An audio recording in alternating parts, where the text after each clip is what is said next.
Akşam düşür gölgemle mən karanlığa karışıram. Dersen mən ayrılığa yavaş yavaş alışıram. Akşam düşür küçelerim, seyredirem geze geze. Her aklımda rastladığım adamlarla danışıram.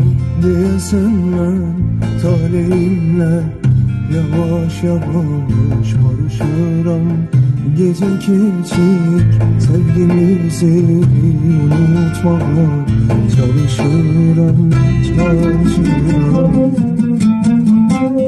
Derde düştüm yar elinden, bu sevginin beterinden. Ayrılık